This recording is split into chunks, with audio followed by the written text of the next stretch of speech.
ओम साई राम श्री साईनाथଙ୍କ पादपद्मरे कोटि प्रणाम जणाई आपण माननको साई की प्रेमधारार परिवार को स्वागत करुछि। आपण माने शुणुछंती आजिर साई कथा श्री साई सच्चरित्ररो। प्रत्येक साई भक्तों को आश्चर्यचकित करिदिए ए कहानी।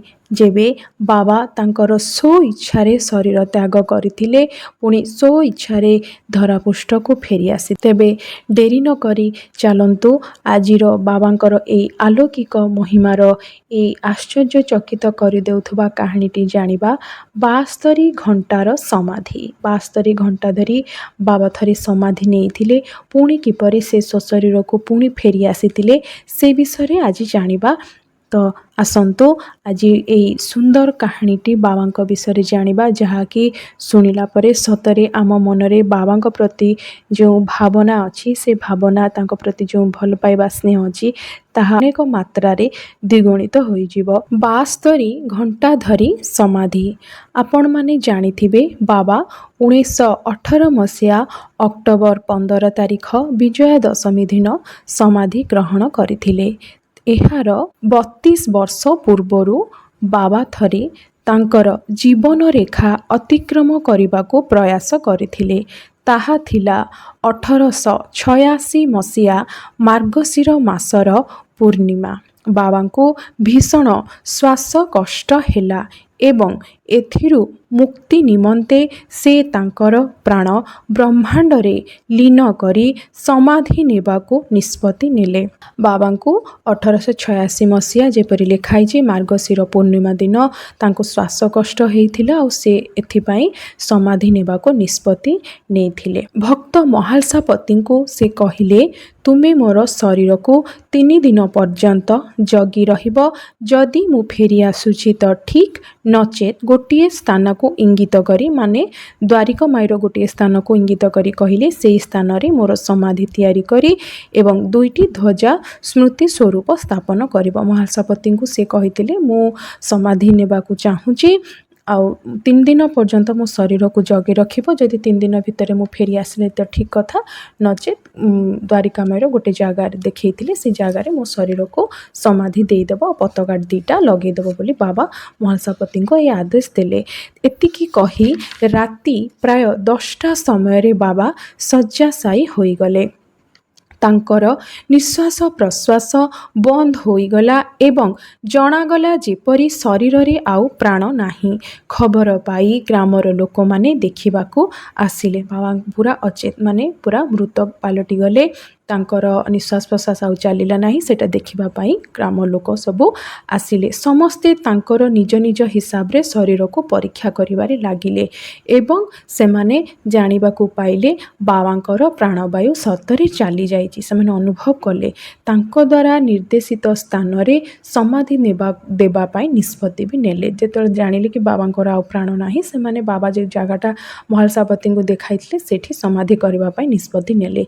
किंतु भक्त महालसापति बारण कले। से बाबांकर आदेश को तिले मात्र प्रत्याख्यान करने को तिले मात्र भंग करने को चाहूनथिले। बाबा जेहेतु कहिथिले 3 दिन पर्यंत मो शरीर को धरी रखिबो महालसापति सेतिपाई पूरा 3 दिन पर्यंत न खाई न पी पूरा से गोटे स्थान रे बाबा को शरीर को सी धरी बसी थिले।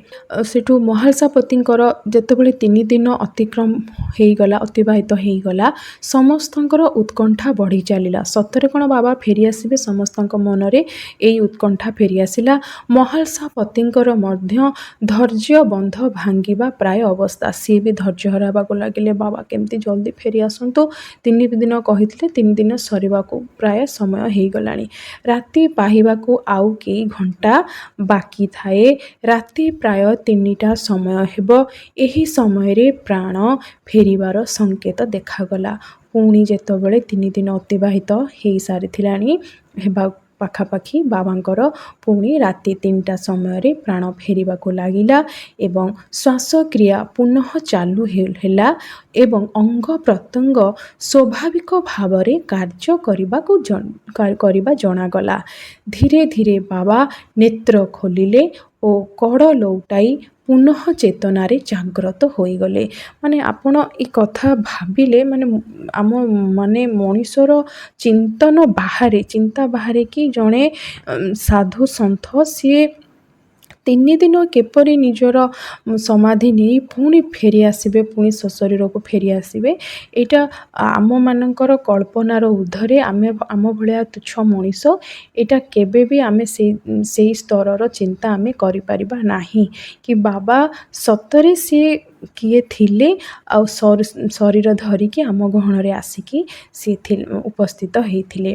ଏହି ଘଟଣା ତଥା ଅନ୍ୟାନ୍ୟ ବିଷୟକୁ ପାଠକଗଣ ବିଚାର କରନ୍ତୁ ଯେ ବାବା କ'ଣ କେବଳ 3.5 ହାତ ଲମ୍ବର ଏକ ସାଧାରଣ ମାନବ ଥିଲେ, ଯେଉଁ ଦେହକୁ କିଛି ବର୍ଷ ଧାରଣ କରିବା ପରେ ତାଙ୍କୁ ପରିତ୍ୟାଗ କରିଦେଇ ନା ସ୍ୱୟଂ ଆତ୍ମଜ୍ୟୋତି ସ୍ୱରୂପ ଥିଲେ। ବାବା ସତରେ ତାଙ୍କ ଇଚ୍ଛା ଅନୁସାରେ ସେ ତାଙ୍କ ଶରୀରକୁ ତ୍ୟାଗ କରିଛନ୍ତି। ସେ ଆତ୍ମଜ୍ୟୋତି ସ୍ୱରୂପ ଥିଲେ। ସକଳ ସଂସାରରେ ସେ ବିଦ୍ୟମାନ ଏବଂ ତାହା ବ୍ୟତିରେକ ସତ୍ତା ନାହିଁ। ଆମେ ବାବାଙ୍କୁ ସାଧାରଣ ଜଣେ ସନ୍ଥ ସାଧୁ ସଦ୍ଗୁରୁ ଭାବିବା ଆମର ମୂର୍ଖାମି। ସେ ସକଳ ସଂସାରରେ ସେ ବିଦ୍ୟମାନ ଅଛନ୍ତି। ତାଙ୍କର କାର୍ଯ୍ୟ ପୂରଣ ନିମିତ୍ତ ସେ ଦେହ ଧାରଣ କଲେ ଏବଂ ତାହା ପୂର୍ଣ୍ଣ ହେବା ପରେ ସେହି ଶରୀରକୁ ତ୍ୟାଗ କରି ପୁନଃ ତାଙ୍କର ଶାଶ୍ୱତ ଏବଂ ଅନନ୍ତ ସ୍ୱରୂପ ଧାରଣ କଲେ। ବାବା ସତରେ ଚିର ଅନନ୍ତ। ସେ ସାଧାରଣ ମନୁଷ୍ୟ ନଥିଲେ।